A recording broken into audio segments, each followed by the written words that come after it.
जिन्होंने हमें जन्म दिया, इस प्रकृति में लाने में माँ की अहम भूमिका होती है। माँ की ममता और पिता की क्षमता दुनिया का कोई भी औलाद थाह नहीं लगा सकता, अथाह है। प्रथम गुरु है जिसने तुमको बचाया, प्रथम गुरु है जिसने तुमको बचाया, खाना पीना और तुमको चलना सिखाया, खाना पीना और तुमको चलना सिखाया, खाना पीना और तुमको चलना सिखाया, खाना पीना और तुमको चलना सिखाया, पाला और पोसा, पाला और पोसा, किया है जतन, गुरु चरण में लगाओ लगन, गुरु चरण में लगाओ लगन, गुरु चरण में लगाओ लगन, गुरु चरण में लगाओ लगन, गुरु चरण में लगाओ लगन, गुरु चरण में लगाओ लगन। बोलिए सद्गुरु कबीर साहिब की जय। प्रिय आत्मी सज्जनों, अत्यंत ही दर्द भरा पल है।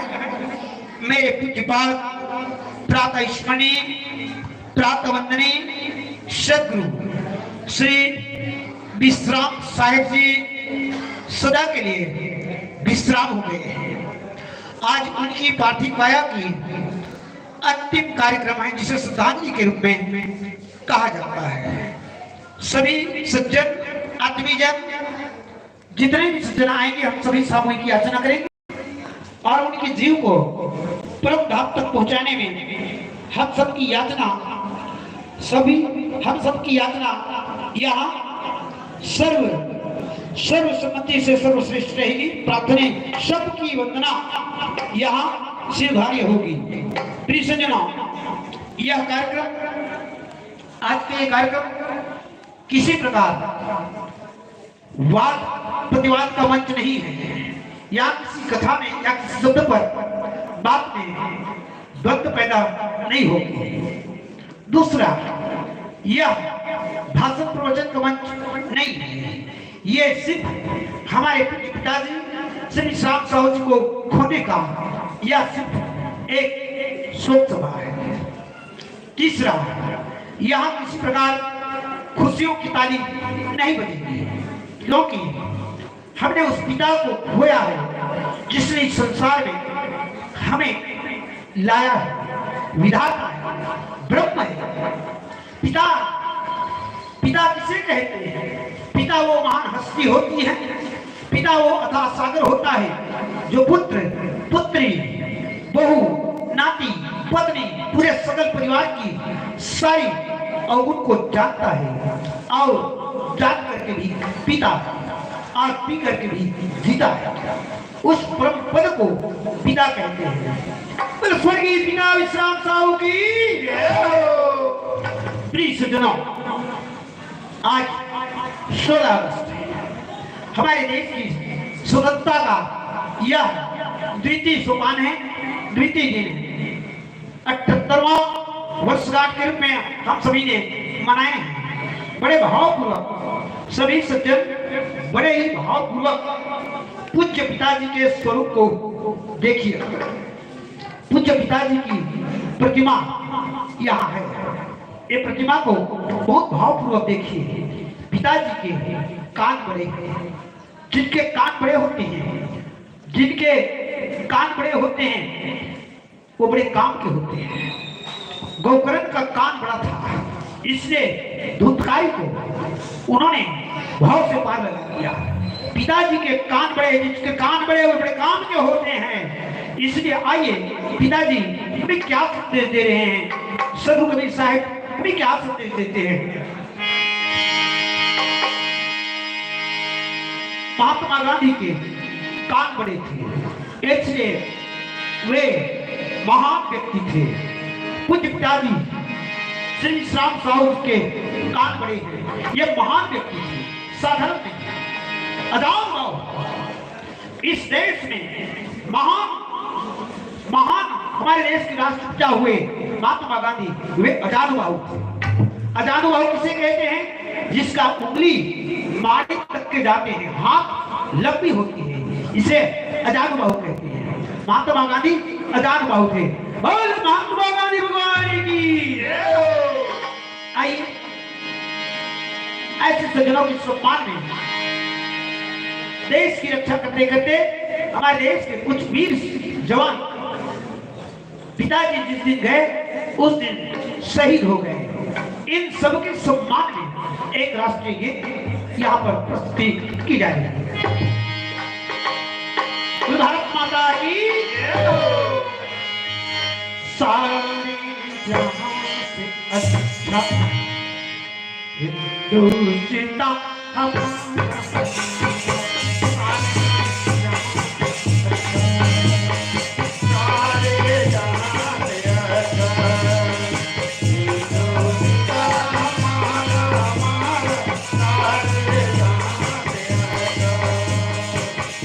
सज्जनों, यह कार्यक्रम सिर्फ सिधौली कला में नहीं हो रहा है। ये कार्यक्रम हमारे माइक्रो मास्टर बैठे हैं नीचे में लालपुर का, ये इंटरनेट हो रहा है ऑल वर्ल्ड में, यूट्यूब चैनल में के माध्यम से ऑल वर्ल्ड में ये कार्यक्रम प्रसारित की जा रही है। इसलिए अपने आप को जोड़िएगा।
सज्जनों, मैं कोई वक्ता प्रवक्ता या किसी प्रकार का ज्ञानी नहीं।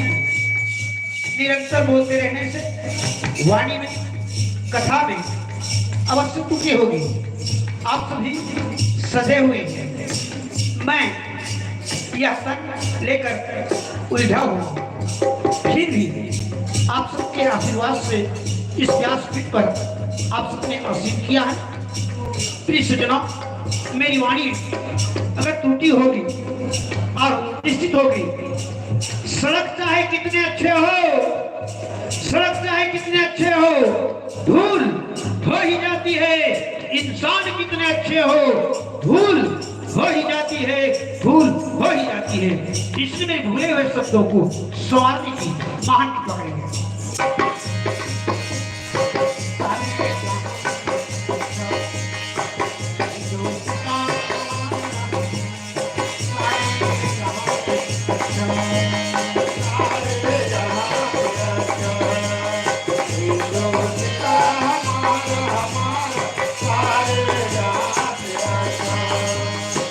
मजहब भी नहीं दिखाता। मजहब का अर्थ होता है धर्म, और धर्म एक ही है, वह है मानवता। माँ को नौ, वो है मानव, मानवता। माँ इंसान मानवता को, समाज से मुझे क्या मिला, यह महत्वपूर्ण नहीं है। महत्वपूर्ण यह है कि हमने समाज को क्या दिया, मैं कितना खुश हूं, यह अहमियत नहीं रखती, बल्कि लोग मुझसे कितना खुश है, ये काम की है। मजहब नहीं दिखाता, आपस में बैर रखना, मजहब नहीं दिखाता, आपस में बैर रखना। हिंदू है वतन है, हिंदुस्तान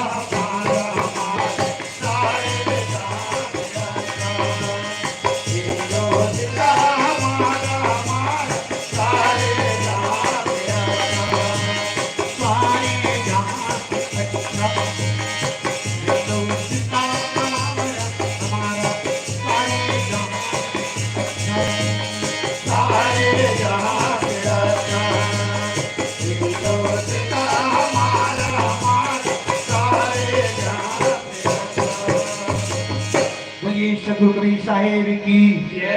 आइए कथा की प्रारंभ में प्रिय सज्जनों, संत कबीर साहेब का एक युक्ति है। संत कबीर जी, सतगुरु कबीर साहेब जी लिखते हैं कि हे सज्जनों,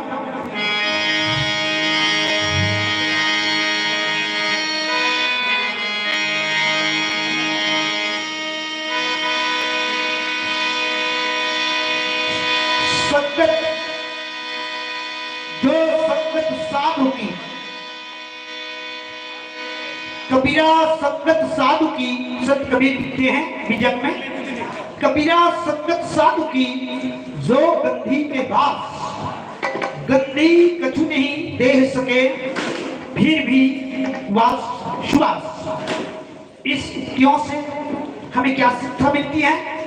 संत कबीर जी कहते हैं कबीरा संगत साधु की, हे मानो, अगर तुम्हें सदैव व्यक्ति अगर मिल जाते हैं तो कबीरा संगत साधु की सदा हुआ व्यक्ति गंदी अर्थात इत्र के समान होते हैं। कबीरा संगत साधु की साधु संत महंत गुरुवत भगवत ये गंदी के समान होते हैं, इत्र के समान होते हैं। कबीरा संगत साधु की दो गंधी के वास, जिस प्रकार बीच बजरिया में इस गंधी को बेचने वाला व्यक्ति चाहे वो गंधी बेचे या ना बेचे, इत्र बिके या ना बिके, लेकिन जहाँ इत्र रहती है उस स्थान से सुगंध होते हैं। इसलिए कबीरा संगत साधु की जो गंधी के बास, गंदी कछु नहीं दे सके, फिर भी भास सुवास। इसलिए सम्मानित श्री गणेश साहू जी, सो का कोई परिवार, सम्मानित श्री गणेश साहू जी, सम्मानित शेखर साहू जी, सम्मानित भगतराम साहू जी, सम्मानित भजंतराम साहू जी, देवनाथ साहू जी, लीलाराम साहू जी, हेमनाथ साहू जी, गंगलाल साहू जी, कामदेव साहू जी, भास्कर साहू जी, दुमेश साहू जी, राजू साहू जी, राकेश साहू जी, वेदिक साहू जी, वासु साहू जी, मनोज साहू जी, खेत सिंह साहू जी, कान्हा साहू जी, निशांत साहू जी एवं निर्वाण भजन मंडली ग्राम करगा विकास ग्रुप जिला धमतरी राज्य मानस पंचायत क्रमांक 983 के बहुत बार की ओर से आप सबको पुनः बंदगी है, बंदगी स्वीकार कीजिएगा। साहेब बंदगी, साहेब बंदगी। प्रिय सज्जनों, हमें धर्म से आदेश मिला है कि जहाँ भी आप कथा में जाते हैं तो जाति में जाते हैं, पहले जिस जाति धर्म में जाते हैं उस समाज का इष्ट देव की वंदना पहले करें, फिर आगे बढ़े। आइए, हमारी इष्ट देव आप सभी जानते हैं, सारी कथाओं को, सारी विधाओं को आप सभी जानते हैं, फिर भी यहाँ पुनरावृत्ति की जाएगी। भक्त माता कर्मा की जीनी संक्षिप्त में एवं सार्वभौमिक के रूप में यहाँ रखा जाएगा। बोलिए भक्त माता कर्मा की जय। जन्म देवैया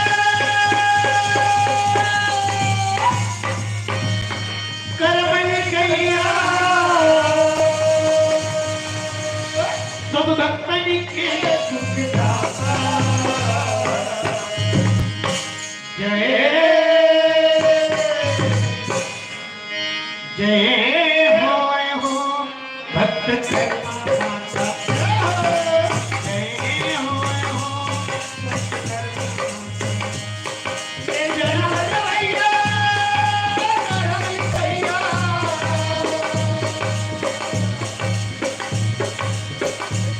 ये जन्म भैया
सज्जनों, यह कार्यक्रम इंटरनेट विश्व में जा रहे हैं, इसलिए माता कर्मा की जीवनी को सुनने से पहले अपनी संदेह को दूर कीजिएगा।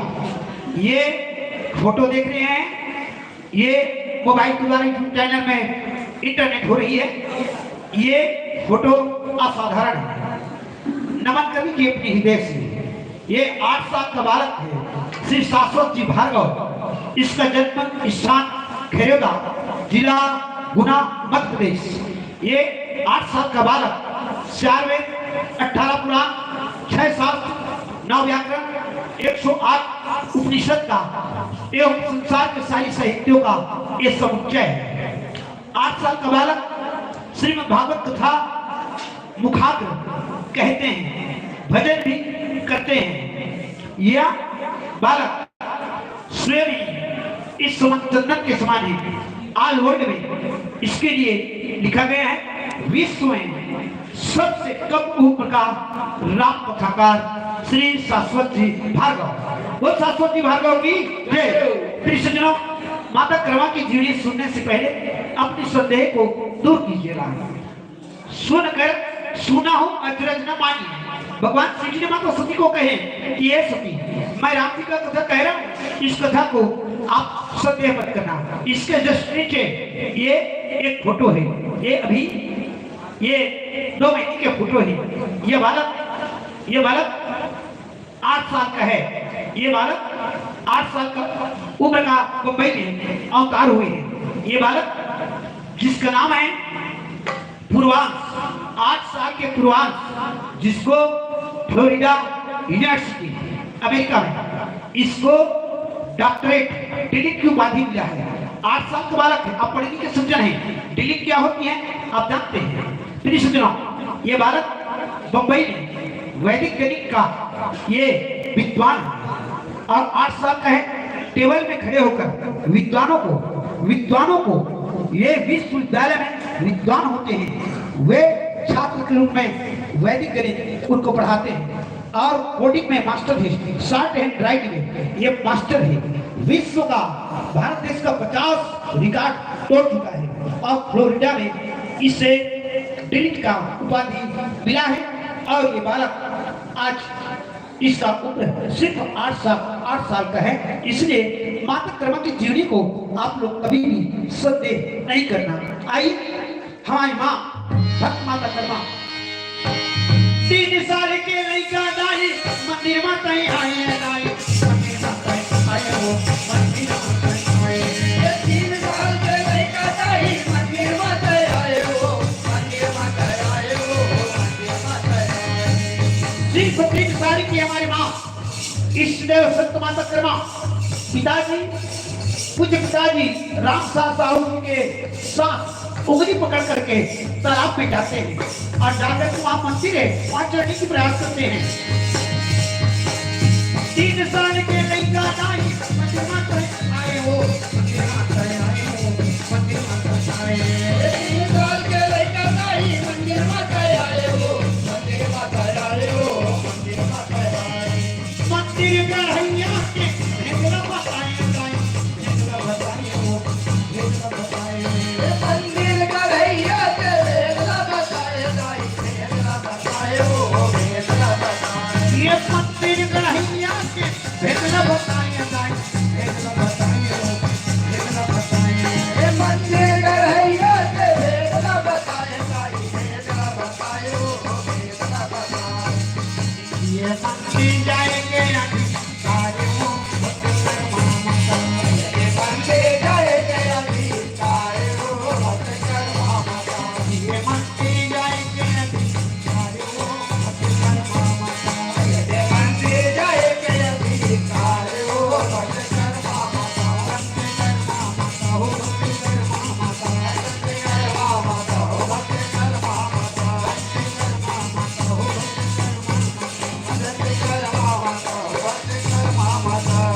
बोलिए भक्त माता कर्मा की आज से 1008 साल पहले की घटना है। कितने साल पहले की 1008 साल और ले देंगे 4 साल में 5 हम पैदा हो। नहीं तो हम सबने अपने जीवन में प्रलय को देखा है। प्रलय 4 प्रकार की होती है। नित्य प्रलय नित्य जन्म लेते हैं और नित्य मृत्यु होती है। नैमित्य प्रलय ये अनहोनी घटना रोज घटती है। नित्य प्रलय नैमित्य प्रलय प्रलय प्रलय प्रलय अनेक लोग एक साथ मृत्यु के गाल में समा जाते हैं और अंतिम होती है महाप्रलय जिसमें धरती जल हो जाते हैं और सृष्टि की नव निर्माण होती है।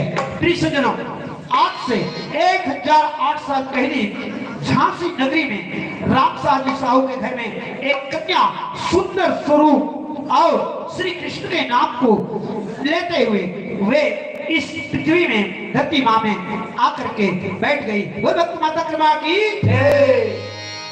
स्मरण की चारों तरफ ये सुंदर शुभ संदेश जाने लगा, शुभ संकेत जाने लगा कि रामसार साहू जी के घर में हमारे तेरी उस समय साहू परिवार में एक कन्या जन्म ली है। वो देखने में उनकी आभा उनकी ललाट उनकी स्वरूप दिव्य है।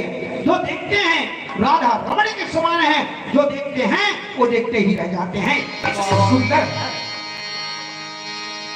ब्रह्म ज्ञानी अति विचित्र उनकी विचित्रता को वर्णन करना इस जिज्ञा में यह संभव नहीं। 3 साल की कन्या श्री साहू जी रामसार साहू जी तालाब में आए और अपने घाट में बैठ करके कपड़े धो रहे थे और इधर 3 साल की माता कन्या 3 साल की माता कर्मा वहीं पर मंदिर था, मंदिर में चढ़ने की प्रयास करी और वहीं पर में पुजारी जो है वैष्णव जो है उन्हें रोक देते हैं। हाँ पुजारी जी देखो तो 3 साल की बालक है, 3 साल की बालिका कि उसकी वाणी कितनी प्रखर होती है। उन्होंने ये वैष्णव जी बोले हाँ मंदिर में चढ़ने क्यों नहीं देते। तो वैष्णव ने कहा तुम तेली वंश में जन्म लिए हो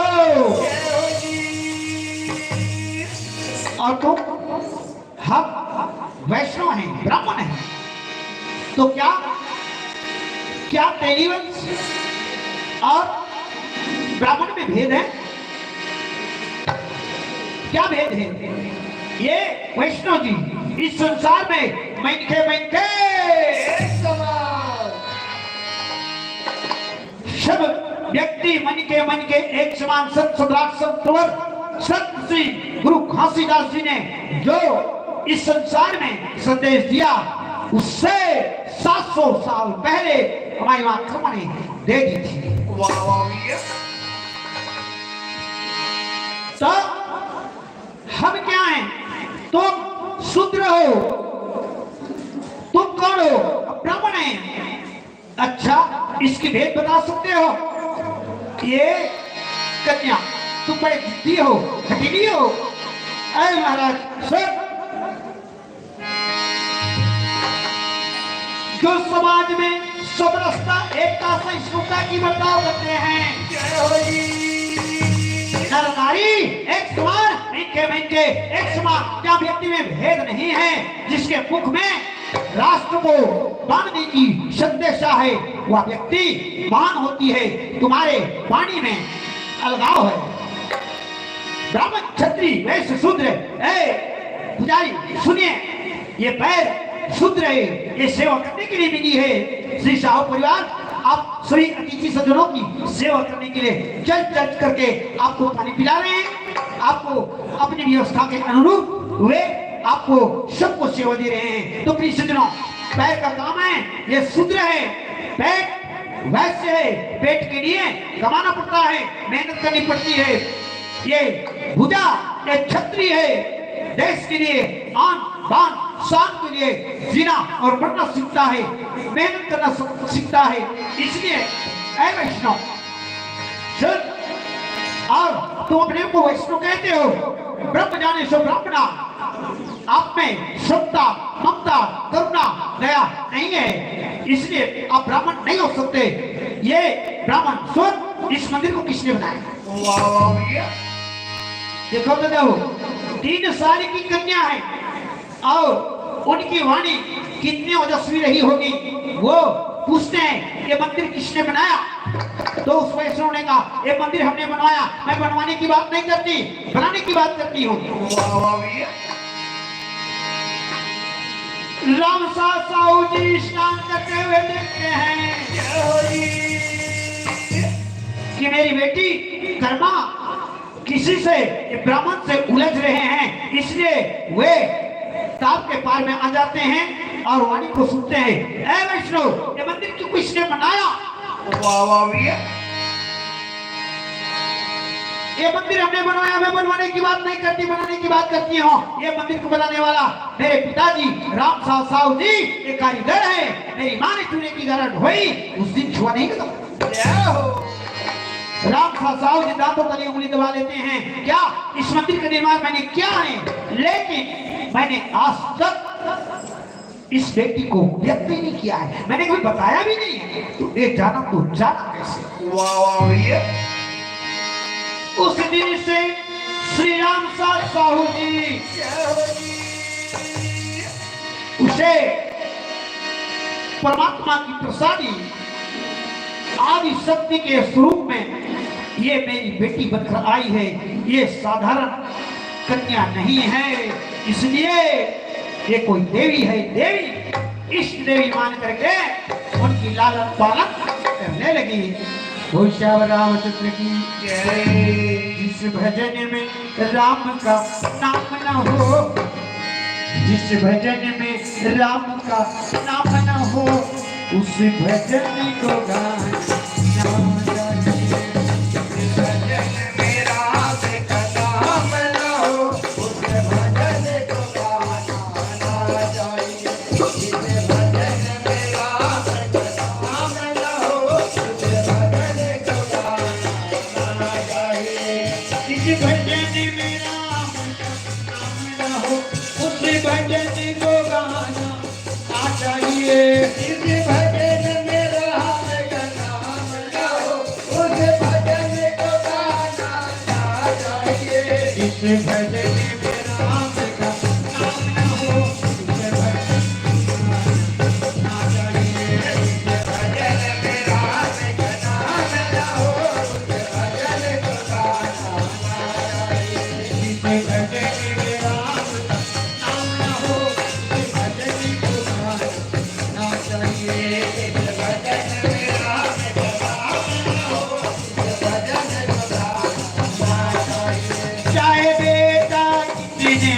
अच्छे हो, चाहे बेटा कितने अच्छे हो, चाहे बेटा कितने अच्छे हो, चाहे बेटा कितने अच्छे हो, उसे सिर पे चढ़ाना ना चाहिए, उसे सिर पर चढ़ाना ना चाहिए, उसे सिर पे चढ़ाना ना चाहिए। उसे सिर पर चढ़ाना ना चाहिए। चाहे बेटी कितनी सुंदर हो, घर घर में घुमाना ना चाहिए। चाहे बेटी कितनी अच्छी हो, उसे घर घर घुमाना ना चाहिए। चाहे बेटी कितनी सुंदर हो, घर घर में घुमाना ना चाहिए। चाहे बेटी सुंदर हो, घर घर घुमाना ना चाहिए। जिस भजन में राम का नाम न हो, उस भजन को गाना ना चाहिए। भजन में राम का नाम न हो, उस भजन को गाना ना चाहिए। प्रिय भक्त माता कर्मा की प्रिय सज्जनों, भक्त माता कर्मा 5 साल की उम्र होगी और ये समाज में अछूत, ये छुआछूत का भेदभाव बना हुआ था। इसलिए एक मंत्री के पास वैष्णव ने पूछा, है वैष्णव सुनो, हमारे पिता अपने जन्म के अनुसार ये जन्म लिए हैं, वो तेरी वंश में हमारे पिताजी तेल के व्यवसाय करते हैं। तो ये वैष्णव सुनो, हमारे साहू समाज का तेल, तिल से तेल निकलता है, इसका उपभोग कौन करता है? पूछा, हम करते हैं। तो तेली के तेल में छुआ नहीं है, तेली के तेल में छुआ नहीं है और उनके जाति में छुआ है। छुआ किसने छुआ, कब छुआ, छुआ क्या है? छुआ सबसे पहले किसने छुआ? प्रिय सज्जनों, जब यह तक मां के गर्भ से बाहर आया तो सबसे पहले छुआ, उसका नाम था स्वीट। सबसे पहले स्वीट, उसका नाम है स्वीट और ब्रह्मनाथ से अलग कर दी। इसलिए जीव तड़पता है, ये अभागिनी तूने मुझे ब्रह्मनाथ से अलग कर दिया, मुझे दूर कर दिया। इसी ब्रह्मनाथ से मुझे 9 महीने तक अन्न जल मिलता था। ये अभागिनी आज मुझे तूने भेद कर दिया, अलग कर दिया। ये है छुआ। छुआ 2 है, एक आने का और एक जाने का। जब आते हैं बालक तो छठी सवार करते हैं, क्यों? वो इसलिए कि हमारे पूर्व जन्म का केस फाइनल हो गया। यमराज के द्वार में केस चल रहा था, वो फाइनल हो गया।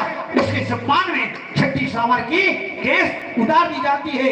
आज पूरे परिवार परिजन आज अपनी केस उतार रहे हैं, क्यों? इसलिए कि पिताजी का केस श्री यमराज के साथ चल रहा था। मानव जीवन का 84 लाख योनियों का केस चल रहा था। आज पिताजी श्री विश्राम साहू जी का केस फाइनल हो गई। आज उसका केस टूट गया है। उसके सम्मान में सभी परिवार परिजन अपनी केस उतार रहे हैं, क्योंकि जो कैद खाना में रहते, जेल में रहते हैं, जेल से निकलने के बाद मुंडन संस्कार की जाती है। इसलिए हे महाराज, हे वैष्णव, छुआ छुआ आने और जाने का, इसलिए तेरी के तेल में छुआ नहीं है। 8 साल के उम्र में एक बैल की तबीयत खराब हो गई और श्री राम साहू जी को बताया, अवगत कराया कि मेरे कोल्हू के बैल की तबीयत खराब हो गई है। भक्त माता कर्मा आओ राम साहू जी के साथ चले गए और जाते साथ कहने लगे, पिताजी कौन सा बैल है जिसका तबीयत खराब है? ये है बेटी, लेकिन तुम उसके पास मत जाओ, वो छटपटा रहे हैं, वो उतार देंगे, तुम्हें लग जाएंगे। नहीं पिताजी, मुझे कुछ नहीं होगी। इसलिए माता कर्मा राम साहू जी को छोड़ करके बैल के पास चली गई और बैल को अपने कब्जे में ले ली, गला को पकड़ लिया और गले को पकड़ करके उस बैल के छटपटाते हुए शरीर को उसने महाकाल महामृत्युंजय मंत्र ओम त्र्यंबकम यजामहे सुगंधिं पुष्टिवर्धनम् उर्वारुकं बद्धनाथ मृत्युमुंची मामृता। ये महामंत्र फूंक करके और उनके पीठ में हाथ थपथपाई, 5-7 साल की कर्मा हाथ थपथपाई, बैल उठ करके चमका हो गए। चमत्कार बैल चमका हो गए। अब उस दिन से माता कर्मा के सामने लाइन लग गई रोज के। उसी समय से माता कर्मा की नाम भक्ति न हो गई। बोले भक्त माता कर्मा की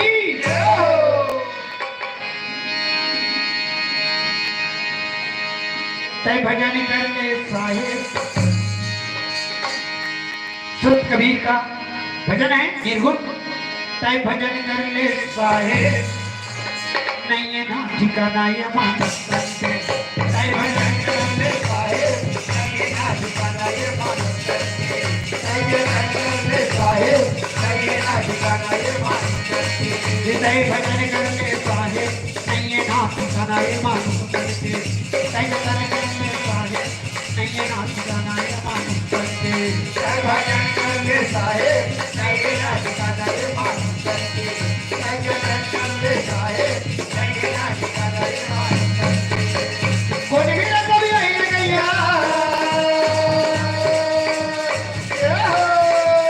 कोई भी कभी नहीं गया लेके तो कल चाहिए ना।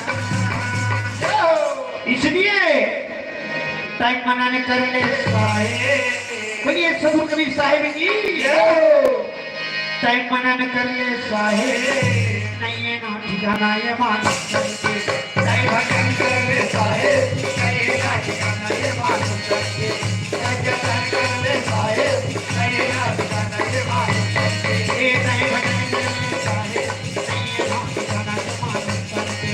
टाइम भजन कर ले साहेब नहीं है ना ठिकाना ये मानस करते। टाइम भजन कर ले साहेब नहीं है ना ठिकाना ये मानस करते। टाइम भजन कर ले साहेब नहीं है ना ठिकाना ये मानस करते। ये सबर मिले का प्रमाण नहीं तो रहा है ताजगी नहीं तो रहा है सबर मिले का प्रमाण नहीं तो रहा है ताजगी नहीं तो रहा है। सज्जनों संतों के सिर में ताज नहीं होती लेकिन संत श्रोता के हृदय की सरताज होती है।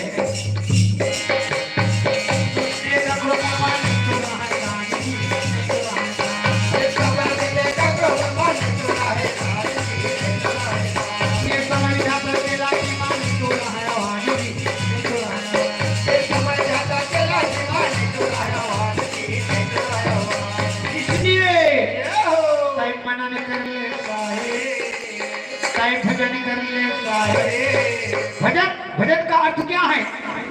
पंडित श्री राम समाचार्य जी ने बढ़िया उक्तियां रखी।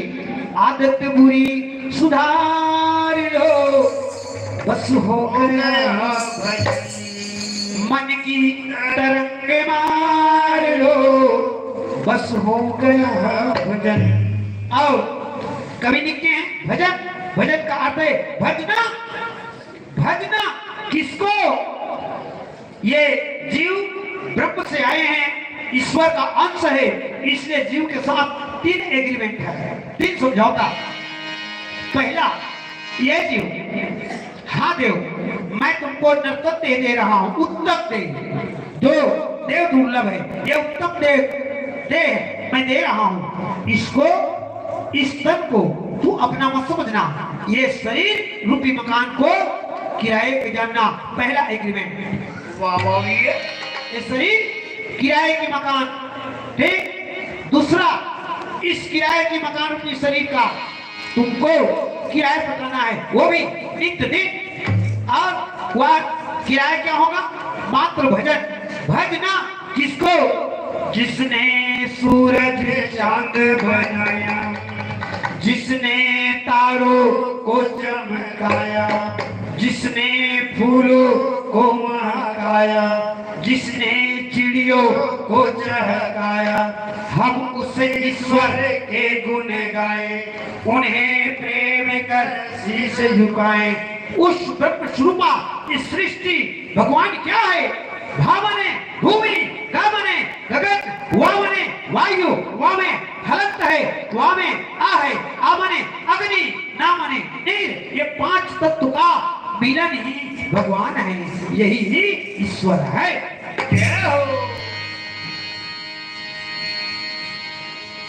कवि लिखते हैं, सदगुरु कबीर साहब जी लिखते हैं,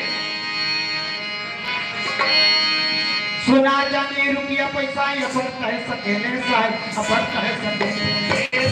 सोना चांदी रुपया पैसा बढ़ता है सकेले साहब, बढ़ता है सकेले। सोना जाने रुपया पैसा ये बढ़ता है सकेले साहब, बढ़ता है सकेले।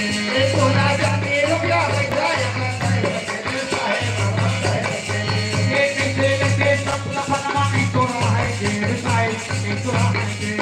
एक कैसे लेके सब लफड़ा नहीं तो रहा है जेब साहब, नहीं तो रहा है। ये कैसे लेके सब लफड़ा नहीं तो रहा है जेब साहब, नहीं तो रहा है जेब। चंद भट्टा नहीं तो रहा है जेब साहब, नहीं तो रहा है। दान पुण्य कर लेता है। उनके पिताजी श्री विश्राम साहू जी हमें संदेश दे रहा है, क्या? दया धर्म कर ले साहेब। दया किस पर? अपने जीव पर दया कीजिए। अरे मन, अपने जीव पर दया कीजिए। ये जीव क्यों आया है? वाह वाह भैया, पुण्य कमाने। आपको क्या कर रहा है? अरे मन, पुण्य कर ले और पुण्य को साथ ले जा। श्री विश्राम साहू जी महान वे। आज श्री विश्राम साहू जी की हैसियत नहीं, उनकी हैसियत में कथा नहीं करा रहा, बल्कि पूज्य पिताजी की खासियत। श्री पूज्य पिताजी विश्राम साहू जी खास व्यक्ति थे, इसलिए श्री गणेश साहू जी को खास बना दिया है। वाह वाह भैया, उनकी खासियत ने आज इस समाज को मृत्यु उपरांत भी उसने क्या दिया? भजन। दया धर्म कर लेता है, दान पुण्य कर लेता है। पिता को आधार मानकर सम्मानित परिवार ने दान किए हैं। नहीं ये नाच गाना ये मानस करके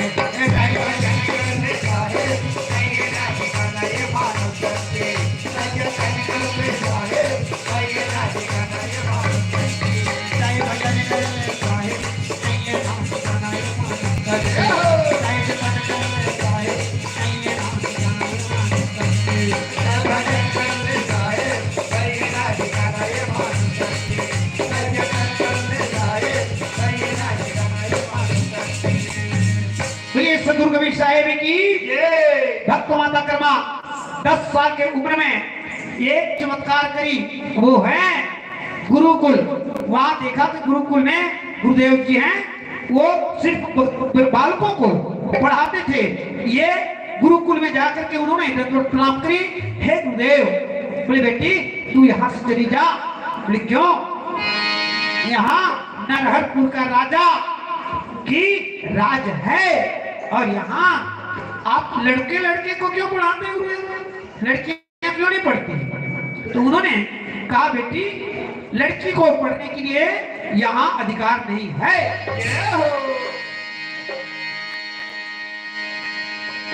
कल से हम 20-25 की संख्या में आएंगे गुरुदेव।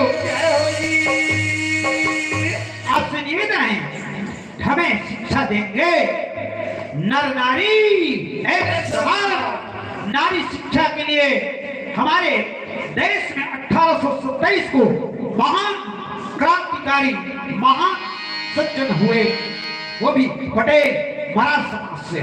और जहां सावित्री देवी फुले, महात्मा ज्योतिबा फुले, जिन्होंने नारी शिक्षा को उन्होंने आज के दिन में 200 साल पहले नारी शिक्षा की बिगुल भक्त माता कर्मा की जो बांसुरी में आवाज थी, श्री जगन्नाथ भगवान के बांसुरी में जो आवाज थी, माता सावित्री देवी फुले ने और उन्होंने आकर के सृष्टि में उस बांसुरी को बिगुल को फूंक दिया।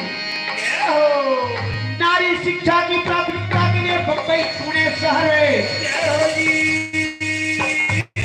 विश्वविद्यालय को खोल करके उन्होंने नारी शिक्षा सुनिश्चित कर दी। भक्त माता कर्मा 10 साल के उम्र में एक काम कर गई, इसलिए ये चमत्कार हुई। 15 साल की उम्र में आज इस परिवार में घटना हुई है। ऐसे ही घटना एक सज्जन के परिवार में हुई थी। कोई जवान व्यक्ति की मृत्यु हो गई थी, अवसान हो गए थे।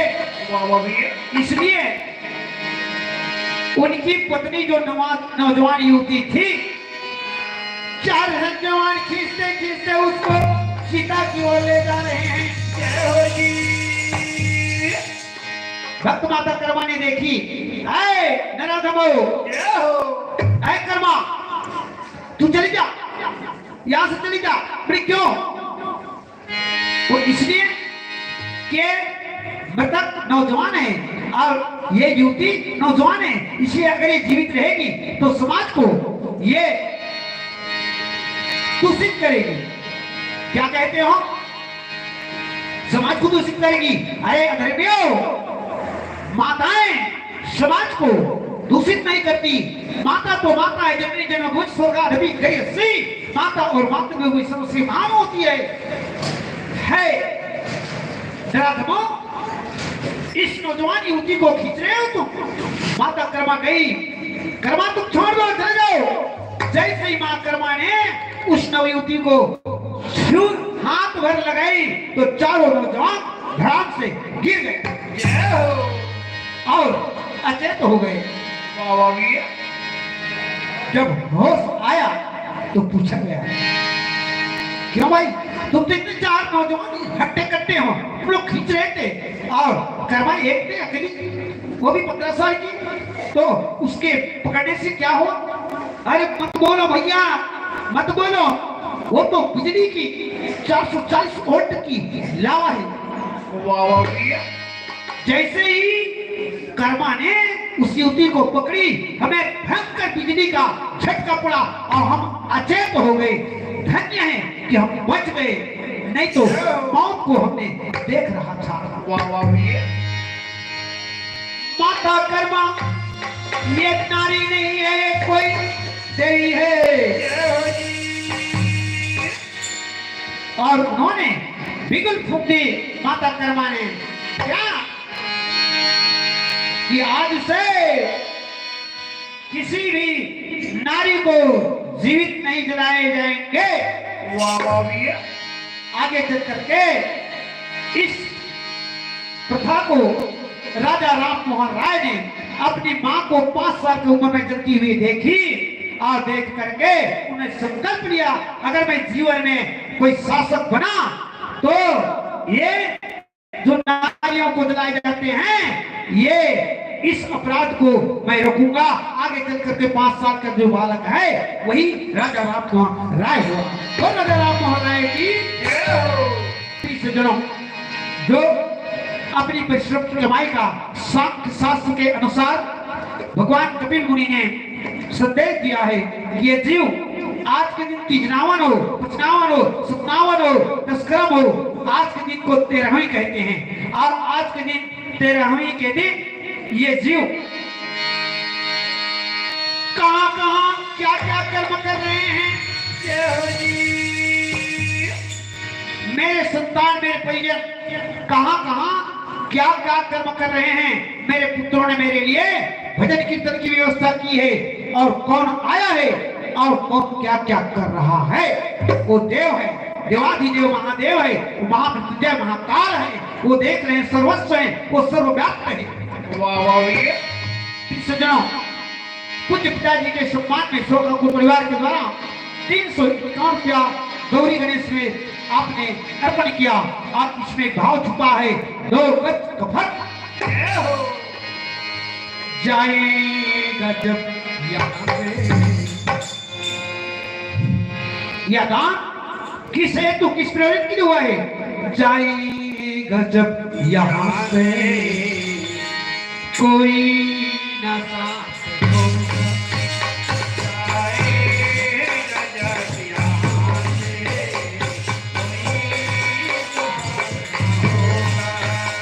जाएगा जब यहाँ से कोई न साथ होगा।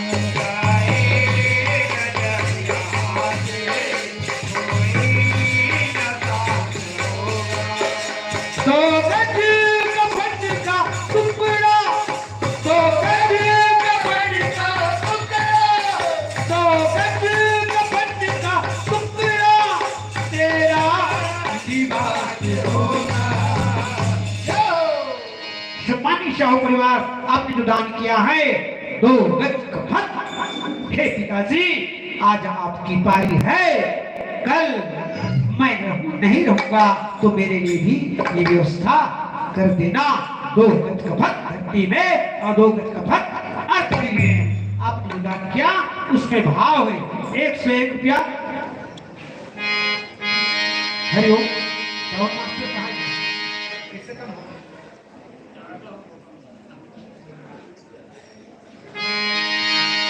बोलिए सदगुरु कबीर साहिब की 101 रुपया भुगतान इस विद्युत के द्वारा अर्पण की गई है। हे पिताजी आज आपकी पानी है, जिस दिन मैं नहीं रहूंगा उस दिन मेरे लिए भी 2 गज कफन की व्यवस्था और भजन की व्यवस्था कर देना। ये मृत्यु को सवार के लिए जो दान करते हैं, दान केवल कलियुगे प्रकट 4 को धर्म के कर में ही एक प्रधान जैन के हो कारणे दान करे कल्याण, दान करे कल्याण।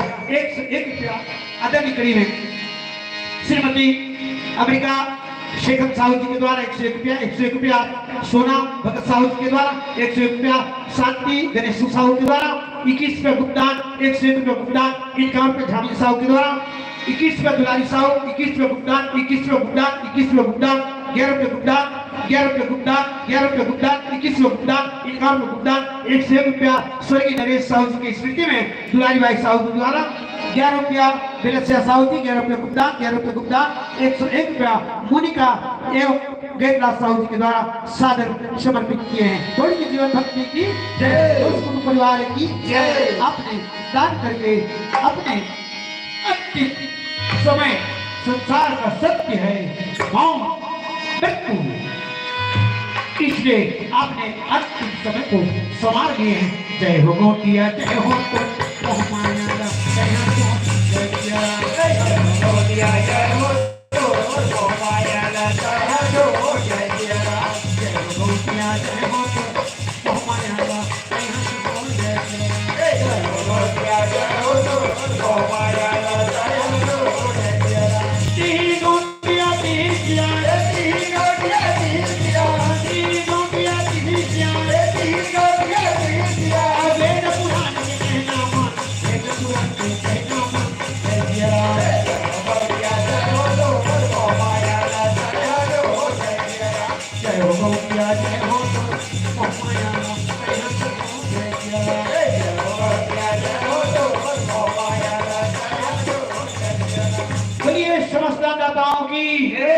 भक्त माता कर्मा 15 साल के उम्र में सती प्रथा के लिए उन्होंने विकल्प दी और सती प्रथा के अंत के लिए उन्होंने चुनौती दे दी।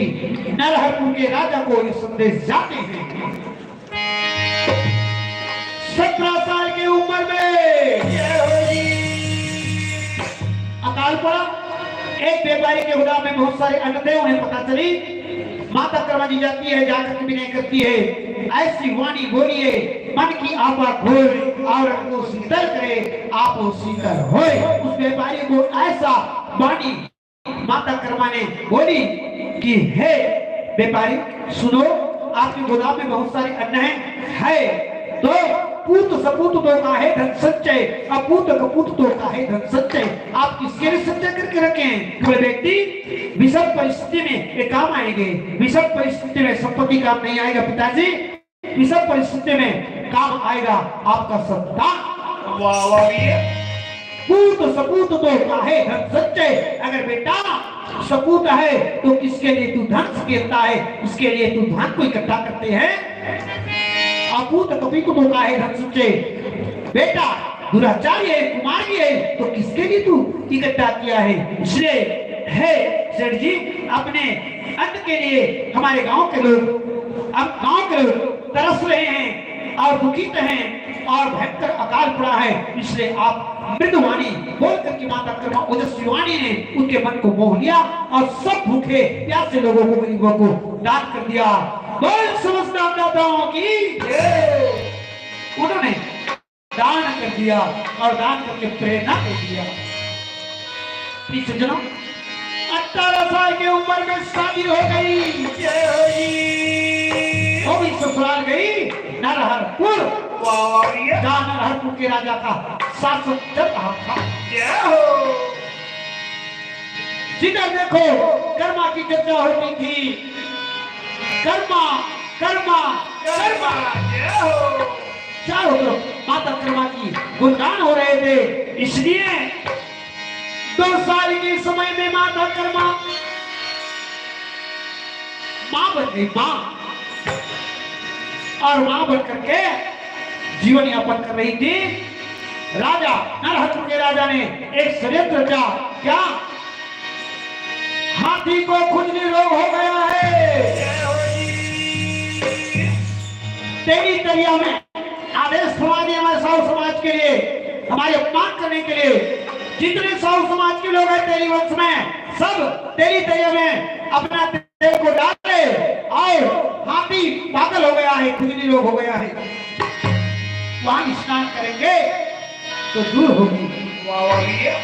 सभी लोग तेल को डालते हैं, तेल तरिया जो टस के बस नहीं हुआ तो माता कर्मा को खोजा गया। उसी बीच में, उसी रात में माता कर्मा के पति को नरहरपुर के राजा ने बुलाई, अब बुला करके कोल्हू के बैल की जगह बांध दिया। मारो इसको, मारो, मारने का आदेश फरमा दिया। आधा रात हो गई, माता कर्मा की पति नहीं गई, वो जान गई, और जान गई, पहचान गई कि मेरे पति को मरवा दिया। 3 बजे रात को संसारिक कपड़े को उन्होंने त्याग कर कमर में बालक को लेकर के, हाथ में तबूरा लेकर के, और संसार की त्याग की निशानी केसरिया, केसरिया रंग के उन्होंने कपड़े वर्ण किया और गांव के गली में निकल गई। कृष्ण गोविंद गोपाल गाते चलो, अपने जीवन की भक्ति बनाते चलो,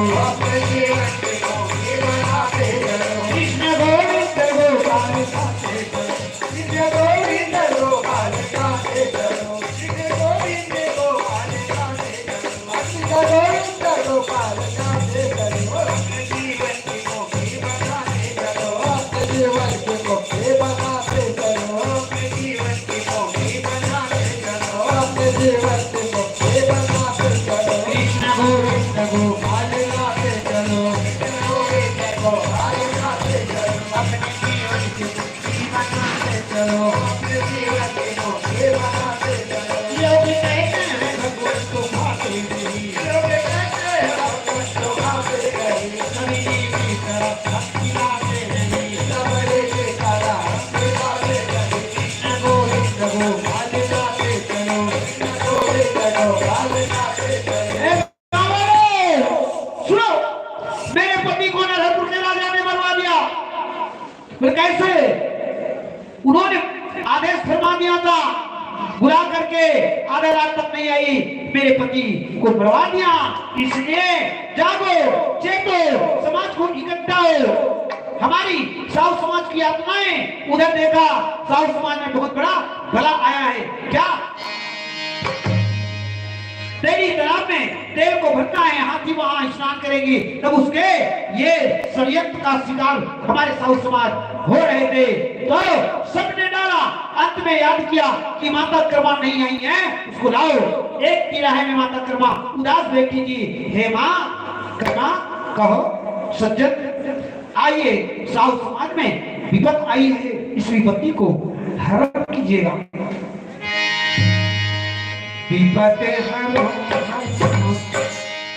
माता कर्मा जो है संजा बेरा तेरी तरिया के पास जाते हैं और जाकर के वहां भजन करते हैं।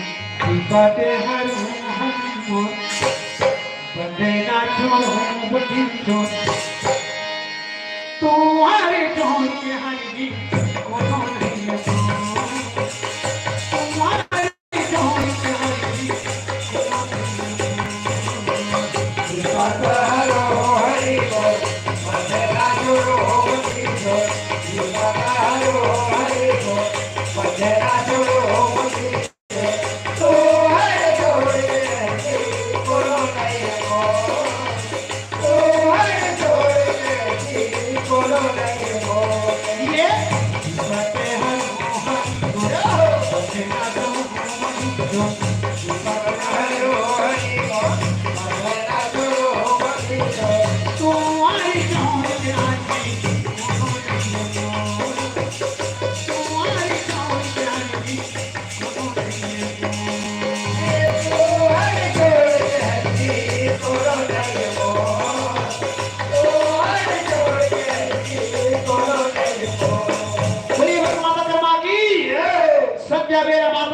भगवान कृष्ण को स्मरण करी, सभी साधु समाज के लोग स्मरण किए और संध्या बेरा 3 ढूंढ तालाब में डालते हैं।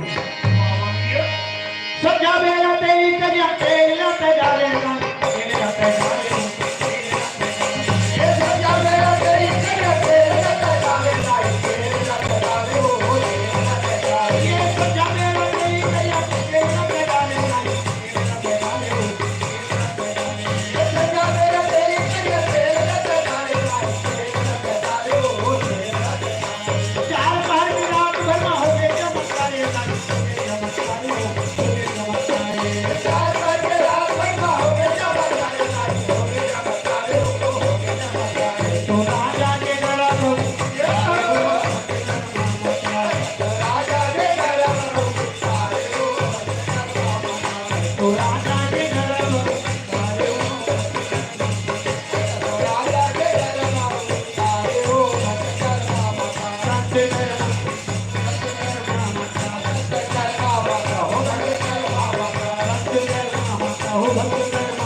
भक्त माता कर्मा की चमत्कार को चमत्कार और चमत्कार को नमस्कार। ये बात राजा नरहरपुर के राजा के पास गया, क्या तेरी तरिया लबालब हो गया? हाँ हो गया। क्या तुमने देखा है? अपने मंत्रियों को बोला, क्या तुमने देखा है? हाँ हमने देखा है, अब तुम भी जाकर के देख लो। असंभव राजा, संभव जय हो। तब तो कर्मा कोई स्त्री नहीं है, कोई नारी नहीं है, वो कोई देवी है। चलो हम देखते हैं। नरहरपुर के राजा तलिया के पार में आ गए। माता भक्ति को देखा कि उनकी स्वरूप, उनकी आहें देख करके राजा भाव विभोर हो गए। हे मां कर्मा, मैं तुम्हारे पति को मरवा दिया, तुम्हारे पति को तो मैं दे नहीं सकता, फिर भी हे मां कर्मा, मैं आपकी अधीनता स्वीकार करता हूँ, आपसे मैं विरोध नहीं करूंगा और मैं तुम्हें इष्ट देव के रूप में स्वीकार करता हूँ। मुझे क्षमा करने की महान कृपा करेंगे। और इष्ट देव के रूप में नरहरपुर के राजा ने माना, विरोध नहीं किया। उसका विरोध किया वे थे वैष्णव। जीवन के अंतिम समय में अच्छा प्रिय सज्जनों, यहाँ सभी सज्जन हमारे साहू समाज के बहुत बड़े पदाधिकारी गण आए हुए। हमारे साहू समाज के मंदिर में कौन रंग के ध्वजा लगते हुए आओ। बजरंग बली के मंदिर में लाल ध्वजा, शीतला मैया के मंदिर में 7 रंग की ध्वजा।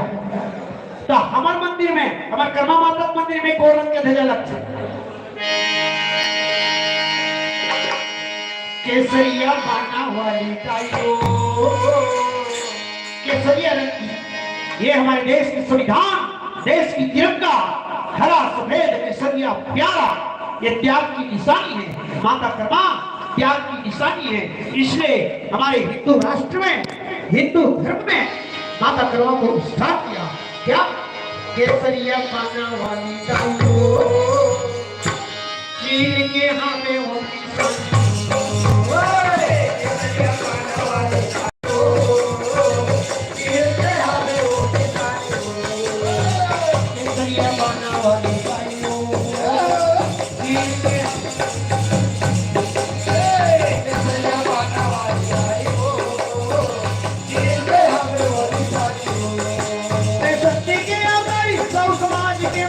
शक्ति के अवतारी सब समाज के मातारी शक्ति के अवतारी सब समाज के मातारी शक्ति के अवतारी सब समाज के मातारी हाथ में तबूरा भाइयों केसरिया माना वाली केसरिया वाला वाली भाई हो जिसके हाथ में सारी हो ये केसरिया माना वाली भाइयों ये हमें ऑफिस हो केसरिया वाला वाली भाई हो जिसके हाथ में सारी हो बोलिए भगवान कर्मा की आइए इस दिनों हम सिर्फ 5 मिनट का समय लेंगे। हमें अवगत करा दिया गया है कि तालाब जाना है और इस कथा को सभी लोग जानते हैं, फिर भी इस कथा को अधूरा ना करके 5 मिनट में हम सब चित्त में संकलन करते हैं। तीसरे दिनों माता कर्मा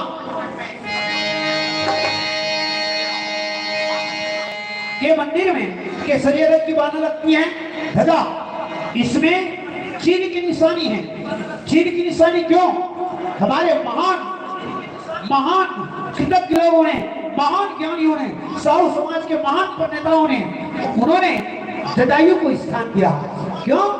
पर हित सरिष धर्म नहीं भाई, पर पीड़ा सब नहीं अधमाई। माता जगत जननी आदि सब की सीता पे रावण से टक्कर लिया और मारे गए, इसलिए जटायु का स्थान उन्होंने, हमारे साहू समाज के लोग जटायु का स्थान चीन का निशानी दिया है। लेकिन इसमें एक चीन नहीं, 2 चीन की निशानी है और दूसरा चीन है संपाति, जटायु के भतीजा, उसका संपाति के बेटा के नाम सुपर। जटायु के मारे जाने के बाद सुपर्ण ने रावण को रोका, 20 भुजा 10 शीश वाले तुम कौन प्राणी हो? तब कहा उन्होंने उत्तम कुलग्रस्त के नाती शिव उदय भगवानी, नीच ऊंच निवास नीच कर दूती, सही जाई पराई ब्यूटी, दूसरे के नारी को हरण करके जा रहे हो और अपने आप को उत्तम कुल कहते हो। सुनो, मैं चाहूं तो मैं अरुण देव का नाती हूँ और संपाति का बेटा हूँ। जब त्रिविक्रम भय खरारी, जब भगवान वामन अवतार लिए, जब त्रिविक्रम भय खरारी, तब मैं रहूं तरुण बल भारी, उभय समय में नित्य 7 प्रतिशत की मेरे पिता ने वामन भगवान का 7 प्रतिशत के उभय घड़ी अर्थात 2 घड़ी। मैं चाहूं तो तेरे त्रिकुट पर्वत को, कर लंका को इस पांव के पंजे से उखाड़ कर समुद्र में डुबा दूंगा, लेकिन ये माता इसको मैं कहां ले जाऊंगा? ये समस्या है, इसलिए वचन दो। रावण घबरा गए, वचन दी क्या? इसको कहां ले जाना? आसो जहां कभी भी किसी पर समय इसको शोक ना हो, इसे इस स्थान में इसको अशोक वाटिका में इसको स्थान देना। अगर इसके मन की इच्छा के विरुद्ध तुम कुछ काम करोगे तो मारे जाओगे। इसलिए रावण ने वचन दिया, अब अशोक वाटिका मिलेगी। और अंत की कथा को आप जानते हैं, अपने जीवन के अंत में माता कर्मा खिचड़ी प्रसादी ले जा करके भगवान जगन्नाथ को प्रसादी भोग लगाई और आज तक जगन्नाथ भगवान ने खिचड़ी प्रसादी की भोग माता कर्मा के हाथ से बना हुआ यह भोग आज भी लगती है। भक्त माता कर्मा की जय। इस दिनों यह भजन बलि भजन करते हुए तालाब की ओर आगे जाएंगे। आप सभी पिताजी श्री राम साहू जी के सम्मान करते हुए संकोच को त्याग कर राम नाम पुराण बात गाते हुए जाने का सौभाग्य प्राप्त करने की महान कृपा करेंगे। और यह मंच का कार्यक्रम यही विराम होता है। हमारे आदरणीय साहू जी हमें अनुग्रहित करेगी कि श्रद्धांजलि कहाँ पर होगी, तालाब के पार या यहीं पर। रामचंद्र की जय। अगर यहाँ पर होगा तो आप हमें 2-4 जो भी सदस्य हैं, कोई वक्ता हैं, कोई बोलता पुरुष हैं जो समाज में श्री विश्राम साहू जी के जीवन की कुछ संकलित उसके अच्छे कर्म को वाणी के रूप में यहाँ पर प्रवाहित करेंगे। ऐसे 2-3 सज्जन का नाम हमें अनुग्रहित करने के समान, हमें अनुग्रहित करने के यहाँ पर मैं कृपा करेंगे। आपसे निवेदन, बोल श्री रामचंद्र जी।